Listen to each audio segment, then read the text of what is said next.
जब देश को आजादी मिली तब स्वतंत्रता के बाद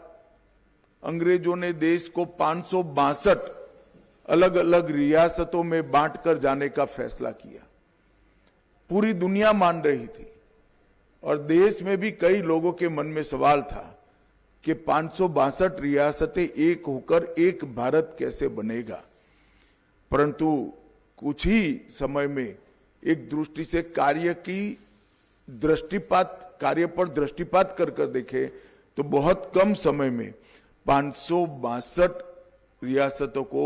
एकीकृत करने का भगीरथ कार्य सरदार पटेल ने समाप्त किया और आज भारत का जो मानचित्र हमारे सामने है वो मानचित्र सरदार पटेल की ही देन है। हैदराबाद में पुलिस एक्शन, जूनागढ़ का एकीकरण, ये सभी चीजों को कहीं कुने से, कहीं दृढ़ता से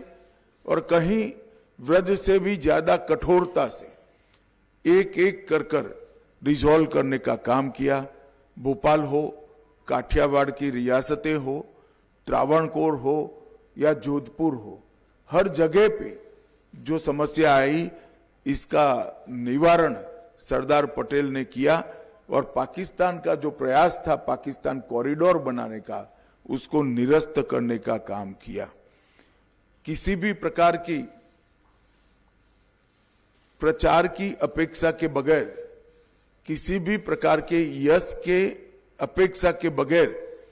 देश के लिए जीवन कैसे जिया जाता है उसका उत्कृष्ट उदाहरण सरदार पटेल थे। जब पूरा देश 15 अगस्त को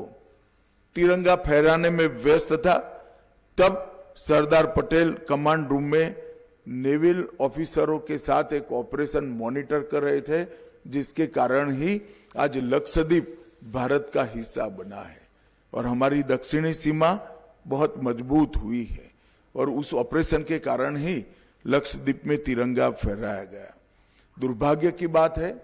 कि आजादी के बाद, सरदार पटेल के निधन के बाद सरदार पटेल को भुलाने में कांग्रेस पार्टी ने कोई कसर नहीं छोड़ी। सरदार जैसे महान व्यक्तित्व को भी भारत रत्न मिलने में 41 साल की देरी हुई और वो देरी केवल और केवल कांग्रेस के सरदार के प्रति एक विशिष्ट अभाव के कारण रही। सरदार पटेल जैसे महान व्यक्तित्व के लिए पूरे देश में ना कोई समाधि बनी, ना कोई उनका स्मारक बना। जब नरेंद्र मोदी जी गुजरात के मुख्यमंत्री बने तब उन्होंने स्टैच्यू ऑफ यूनिटी की रचना की और एक भव्य स्मारक जो पूरे विश्व में आज प्रसिद्ध हो चुका है, वो सरदार पटेल के स्मारक बनाने का काम नरेंद्र